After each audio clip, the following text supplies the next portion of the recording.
about the windmill, which if you've read the article, you know is an advanced skill. It's not a lean over, reach the ground at all cost exercise. It actually takes hamstring flexibility, T-spine mobility, stability in your shoulders. So we're going to cover all of that today. And I have my good friend and colleague, Betsy Collie. She's a senior instructor with Strong First. We're going to go over a couple different variations for you today. First, we've talked about the kneeling position and working this unloaded on the ground, but now it's time to go ahead and move on to standing. So I'm going to show you the bent knee windmill, and Betsy's going to show you the straight leg.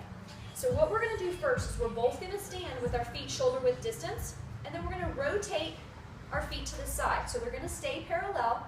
And this is a fairly narrow move. You don't want to be out here really leading into that front leg. So shoulder width stance, rotate to the side, then from there you're really going to load that working hip. So we're going to chop and send that hip out to the side. Okay? From here, the weight's in the working leg.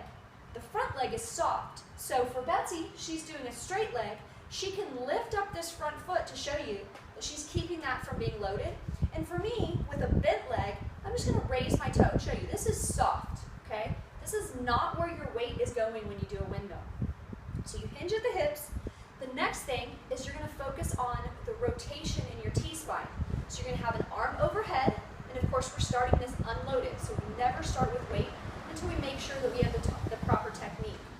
Hinge at the hips, and then rotate in your T-spine and reach for the ground.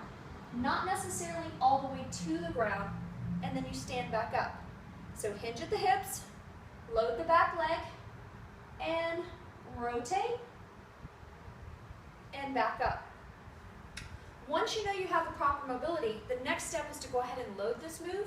I'm going to show you the first step, which is loading in the down hand. So beginners, this is where you would start.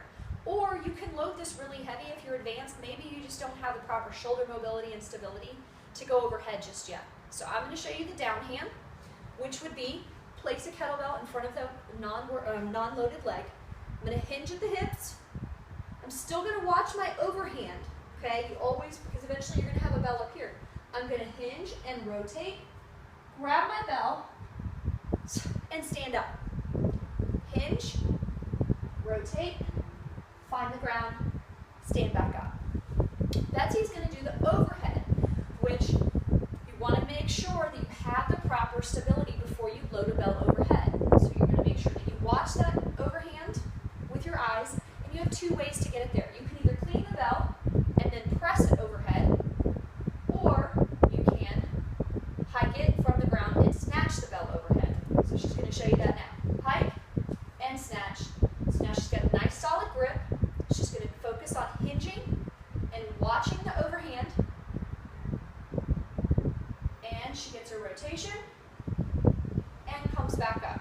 So the T-spine rotation is very, very important. So I'm going to have her turn around so that you can see she's not just hinging and then folding forward. Okay? She's going to hinge her hips to the side. Then she's rotating here, keeping nice big chest, squeezing the shoulder blades together, and she's extremely mobile, so she's going to find the ground. That doesn't mean that everyone will. Some people may just hinge and go about here, and that's absolutely okay. So make sure you practice your T-spine mobility, stretch your hamstrings, and make sure you have proper shoulder stability before you move on to overhead.